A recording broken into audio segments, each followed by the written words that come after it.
Hello అండి, అందరికీ నమస్తే. ముందుగా అందరికీ దీపావళి శుభాకాంక్షలు.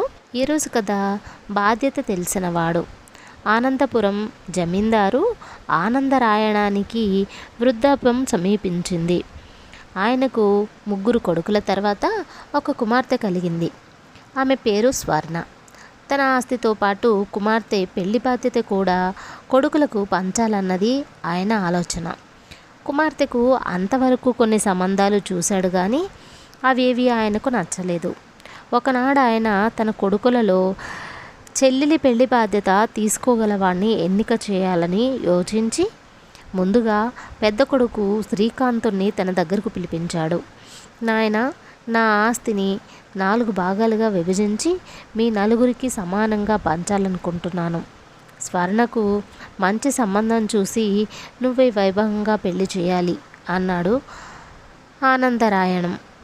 శ్రీకాంతుడు ఎంతో వినయంగా, అలాగే నాన్నగారు, 4 భాగాలుగా చేసే బదులు 3 భాగాలుగా విభజించండి. అన్నదమ్ములం 3 కలిసి చెల్లెలి పెళ్ళయ్యాకనే ఖర్చు భరిస్తాం, తర్వాత ఆమెను అత్తవారింటికి పంపిస్తాం అన్నాడు. ఆనందరాయణం తల ఊపి, సంబంధాలు ఏమీ కుదరటం లేదు. నేను బతికుండగా అమ్మాయి పెళ్లి చూడగలనో లేదో అన్నాడు. శ్రీకాంతుడు ఓదారుస్తున్నట్టుగా, మీకు ఆ చింత అక్కర్లేదు నాన్నగారు. తమ్ముళ్ళు, నేను మంచి సంబంధం వెతికి చెల్లెలి పెళ్లి ఘనంగా జరిపిస్తాం. ఆస్తి పంపకం విషయం నేను చెప్పినట్లు చేయండి. ఈ విషయంలో మాత్రం తొందరపడకుండా బాగా ఆలోచించి చేయండి అన్నాడు. ఆనందరాయణం అతన్ని పంపేసి 2వ కొడుకు శ్రీనివాసుణ్ణి రప్పించాడు. అతడికి కూడా శ్రీకాంతుడికి చెప్పినట్టే చెప్పి చెల్లెలి పెళ్లి చూడాలని ఉంది నాయన అన్నాడు. అలాగే నాన్నగారు, తప్పకుండా ఎక్కడైనా మంచి సంబంధం చూసి పెళ్లి జరిపిస్తాం. అయితే ఆస్తి విషయంలో మీరన్నట్టుగా కాక కొంత మార్పు చేస్తే బాగుంటుందని నా అభిప్రాయం అన్నాడు శ్రీనివాస్. మరి ఎలా చేస్తే బాగుంటుంది అని అడిగాడు ఆనందరాయణం. 6 భాగాలు చేస్తే బాగుంటుంది అన్నాడు శ్రీనివాసుడు. 6 భాగాలా? ఏం అలా అన్నాడు ఆనందరాయణం ఆశ్చర్యపోతూ. ముందు చెల్లెలతో పాటు నలుగురం 4 భాగాలు పంచుకుంటాం. తర్వాత చెల్లాయి పెళ్ళికి 1 భాగం ఖర్చు పెడతాం అన్నాడు శ్రీనివాసుడు. 6వ భాగం తన శేష జీవితం గడుపుకోవడానికి అట్టే పెట్టుకోమంటాడు అనుకున్నాడు జమీందారు. కానీ శ్రీనివాసుడు చెప్పింది ఆయన్ని మరింతగా ఆశ్చర్యపరిచింది. నాన్నగారు, స్వర్ణకు పెళ్లి జరిపి వేయడంతో మన బాధ్యత తీరిపోదు కదా. ఆమె పెళ్ళయ్యాక పుట్టింటి మర్యాదల కోసం, ఇంకా ప్రసూతి మొదలైన అవసరాల కోసం వస్తూ పోతూ ఉంటుంది. ఆస్తులు వేరుగా ఉంచిన 6వ భాగం అలాంటి ఖర్చులకు ఉపయోగపడుతుంది అన్నాడు శ్రీనివాసుడు. ఆనందరాయణం శ్రీనివాసుని పంపేసి 3వ కొడుకును పిలిచాడు. అతడి పేరు శ్యామలుడు. జమీందారు అతడికి అన్నలకు చెప్పినట్టే చెప్పి ఆస్తిని 4 భాగాలు చేయడం నీకేమైనా అభ్యంతరమా అని అడిగాడు. అభ్యంతరమే నాన్నగారు అన్నాడు శ్యామలుడు. అభ్యంతరమా? అదేం అలా అంటున్నావు అని అడిగాడు అనుమానంగా ఆనందరాయణం. ఆస్తిని విభజించవలసిన అవసరం ఏమొచ్చింది నాన్నగారు అని ప్రశ్నించాడు శ్యామలుడు. నాకింకెన్నాళ్ళో బతకననిపిస్తుంది బాబు. నేను బతికుండగానే మీ నలుగురికి న్యాయం చేసి పోవాలనుకుంటున్నాను. నేను పోయాక ఆస్తి కోసం మీరు పోట్లాడుకోరాదనిది నా కోరిక అన్నాడు జమీందారు. మీరు ఇంకా 10 ఏళ్ళు ఆరోగ్యంగా ఉంటారు, ఆ నమ్మకం నాకుంది. మంచి సంబంధం చూసి ముందు చెల్లాయి పెళ్లి చేయాలి. ఆ తర్వాతనే ఆస్తి పంపకాల విషయం ఆలోచిస్తే బాగుంటుంది అన్నాడు శ్యామలుడు. ఆనందరాయణానికి అతడి మాటలు చాలా ఆనందాన్ని కలిగించాయి. అలాగే చెయ్యొచ్చు బాబు. అయినా ఆస్తి పంచటం వల్ల అందుకు ఆటంకం ఏం కలుగుతుంది? పైగా మీ చెల్లెలు స్వర్ణకు 1 వాటా పంచుతున్నాం కదా. అందులో నుంచి ఆమె పెళ్ళికి ఖర్చు పెట్టవచ్చు. ఏమంటావు అని ప్రశ్నించాడు జమీందారు. అదేమిటి నాన్నగారు, ఆడపిల్ల బాధ్యత అందరిది కాదా? అదీ కాక ఆస్తి పంచి ఇచ్చేస్తే మీ సంగతి ఏంటి? ఆ పంచడం జరిగాక మీ సంగతి ఎవరు పట్టించుకోకపోవచ్చు. చెల్లాయి ఆస్తి ఆమెకు పెళ్లి చేస్తుందా? అందువల్ల మీరు ప్రస్తుతానికి ఆస్తి పంచే విషయం పూర్తిగా మర్చిపోండి అన్నాడు శ్యామలుడు. రాయణం కొంచెం సేపు ఆలోచిస్తూ కూర్చుని, మరి చెల్లాయికి సంబంధాలు చూడడం అంత తొందరగా అయ్యే పని కాదు బాబు. మన హోదాకు తగ్గట్టుగా ఘనమైన సంబంధం చూడాలి. ఇదంతా జరిగేసరికి నేను ఉంటానో లేదో అన్నాడు. చెల్లాయి పెళ్ళికి తగిన ఏర్పాట్లు చేసే ఉన్నాను నాన్నగారు. నాకు వేమవరం జమీందారు వంశానికి చెందిన మిత్రుడు ఒకడున్నాడు. అతను చాలా మంచివాడు. తన స్వర్ణ గురించి ఆసక్తి కనబరుస్తున్నాడు. అతడి చిత్రపటం కూడా తీసుకున్నాను. మీకు నచ్చినట్లయితే వాళ్ళ పెద్దవాళ్లతో మాట్లాడవచ్చు. మనకు అన్ని విధాలా సరిపడే సంబంధం అన్నాడు శ్యామలుడు. ఆనందరాయణం కొడుకు ఆప్యాయంగా ఆలింగనం చేసుకొని, నువ్వు నా కొడుకు అనిపించుకున్నావు నాయన. నీ అన్నలు ఆస్తిని ఎన్ని భాగాలు చెయ్యాలో లెక్కలు వేసిన వాళ్లే, కానీ ఒక్కడు చెల్లాయి పెళ్లి గురించి బాధ్యత తీసుకుంటానని ముందుకు రాలేదు. కనీసం నా శేష జీవితం గురించి ఆలోచించిన వాడు కూడా లేడు. నువ్వు చెప్పిన సంబంధం అన్ని విధాలా బాగుంటుందనిపిస్తోంది. రేపే వెళ్ళి ఆ అబ్బాయి పెద్దవాళ్లను కలుసుకుని మాట్లాడదాం అన్నాడు. కథ సమాప్తం. తరువాతి కథ రాజైన మావటివాడు.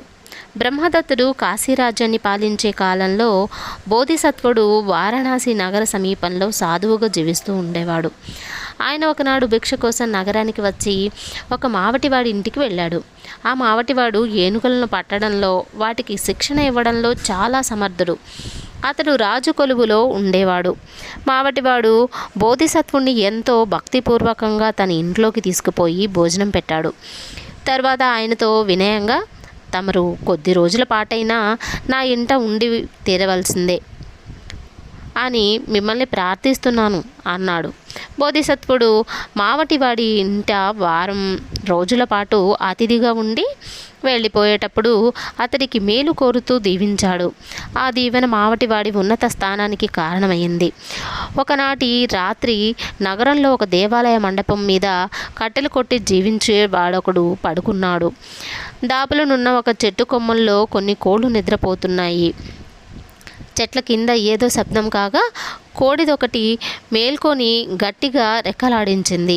అప్పుడొక ఎండుపుల్ల విరిగి కింద కొమ్మపై నిద్రపోతున్న మరొక కోడిపుంజు మీద పడటంతో దానికి నిద్రాభంగమైంది. కోడిపుంజు కోపంగా తల ఎత్తి పైకి చూస్తూ, అంత పొగరుబోతుతనం మంచిది కాదు. నేనెవరనుకున్నావు? నేను మామూలు కోడిని కాదు. నా మాంసం తిన్నవాడికి ఎవరికైనా గొప్ప నిధి దొరికి తీరుతుంది అన్నది. ఆ మాటలకు పై కొమ్మ మీద ఉన్న కోడిపుంజు కేకమంటూ నవ్వి, నా గొప్పతనం నీకేం తెలుసు? నా మాంసం తిన్నవాడు తప్పక రాజవుతాడు అంటూ రహస్యం బయటపెట్టింది. ఈ సంభాషణ విన్న కట్టెలు కొట్టేవాడు పరమానందం చెందాడు. వాడు కొంతసేపు వేచి ఉండి కోళ్ళు తిరిగి నిద్రపోతున్నావని తెలుసుకొని నిశ్శబ్దంగా చెట్టు మీదికి పాకిపోయాడు. తాను రాజయ్య కాగలిగినప్పుడు నిధులతో పనేమి ఉంటుంది అనిపించింది వాడికి. ఆ కారణం వల్ల వాడు కింద కొమ్మ మీద ఉన్న కోడిపుంజును వదిలి పై కొమ్మ మీద ఉన్న కోడిపుంజుని పట్టుకుని తిరిగి చెట్టు దిగి ఇంటికి బయలుదేరాడు. వాడు ఇల్లు చేరుతూనే భార్యను పిలిచి, ఈ సంగతి తెలుసా? నువ్వు రాణివి కాబోతున్నావు అన్నాడు. వాడి భార్య కోపంగా, మతిలేని కబుర్లు చెప్పకు. నేను కట్టెలు కొట్టుకు బతికేవాడిని, పెళ్ళాన్ని. ఇందుకు నేనేం చింతపడడం లేదు అన్నది. కట్టెలు కొట్టేవాడు పెద్దగా నవ్వి, కట్టెలు కొట్టుకు జీవించే నీ భర్త సింహాసనం ఎక్కబోతున్నాడు. ఇదిగో ముందు ఈ కోడిని కోసి వండు అని తాను తెచ్చిన కోడి మాంసానికి ఉన్న మహత్తును గురించి చెప్పాడు. వాడి భార్యకు కలిగిన సంతోషం అంతా ఇంత కాదు. ఆవిడ అప్పటికప్పుడే కోడిని కోసి వండింది. మనం ముందు నదిలో స్నానం చేసి తర్వాత భోజనం చేద్దాం అన్నాడు కట్టెలు కొట్టేవాడు. ఇద్దరు కొంత అన్నంతో పాటు కోడి మాంసాన్ని ఒక చిన్న కుండలో పెట్టి దానికి మూత బిగించి తీసుకొని నది దగ్గరకు వెళ్ళారు. వాళ్ళు కుండను నది గట్టు మీద పెట్టి స్నానం చేసేందుకు నదిలోకి దిగారు. చూస్తుండగానే నది పొంగింది. ఆ ప్రవాహ వేగంలో గట్టు మీద పెట్టిన కుండ కొట్టుకుపోయింది. కట్టెలు కొట్టేవాడు తల బాదుకుంటూ, నేను రాజు, నువ్వు రాణి అయ్యే అదృష్టం లేదు, ఏం చేస్తాం అన్నాడు. ఇద్దరు దుఃఖిస్తూ ఇంటిదారి పట్టారు. ఆ సమయంలో నదికి చాలా దిగువన బోధిసత్వుడికి ఆతిథ్యం ఇచ్చిన మావటివాడు ఒక ఏనుగును నదిలో కడుగుతున్నాడు. వాడికి నీటి వాలున పడి కొట్టుకు వస్తున్న కుండ కనబడింది. వాడు దాన్ని పట్టుకొని మూత విప్పి చూడగా అప్పుడే వండిన మాంసం, అన్నం కనిపించినవే. వాడు ఆశ్చర్యపోయాడు. బాగా ఆకలి కొని ఉండటంతో మావటివాడు అప్పటికప్పుడే దొరికిన ఆహారాన్ని తిన్నాడు. అది జరిగిన 3వ రోజున వారణాసిపైకి శత్రు సైన్యం దండెత్తి వచ్చింది. రాజు తాను మావటివాడుగా వేషం వేసుకుని మావటివాడికి రాజోచితమైన దుస్తులు, ఇతర అలంకరణలు చేశాడు. మావటివాడి వేషంలో తనకు శత్రువుల నుంచి ప్రమాదం జరగదని ఆయన భావించాడు. దండెత్తి వచ్చిన శత్రువులు రాజును ప్రాణాలతో పట్టుకోవాలని పథకం వేశారు. ఆ కారణం వల్ల వాళ్ళు మావటివాడిని చంపి అంబారీలో ఉన్న రాజును బంధించేటందుకు వాడిపై బాణాలు వేయసాగారు. వాళ్లకు మావటివాడి వేషంలో ఉన్నవాడు రాజుని తెలియదు. శత్రువులు వదిలిన బాణాలు తగిలి ఆ మావటివాడి వేషంలో ఉన్న రాజు మరణించాడు. మావటివాడికి శత్రువుల ఎత్తుగడ అర్థమైంది. వాడు యుద్ధరంగం నుంచి పారిపోక పగ తీర్చుకోవాలన్న పట్టుదలతో శత్రువులను ఎదిరించి భయంకరంగా పోరాడసాగాడు. ఇది వారణాసి సైనికులకు ఎక్కడ లేని ధైర్యాన్ని కలిగించింది.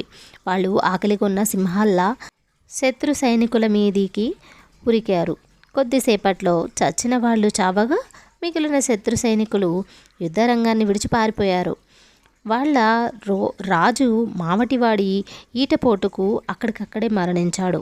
యుద్ధం ముగిసింది.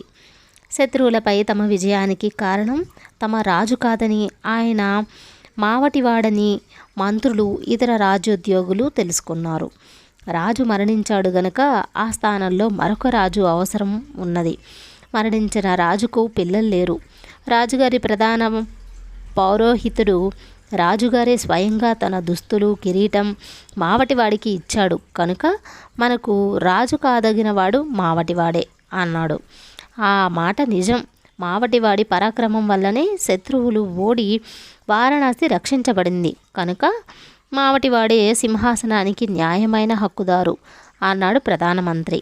సేనా నాయకులు, ఇతర ప్రధానోద్యోగులు, పౌరోహితులు ప్రధానమంత్రి చెప్పిన దానికి తమ ఆమోదం తెలిపారు.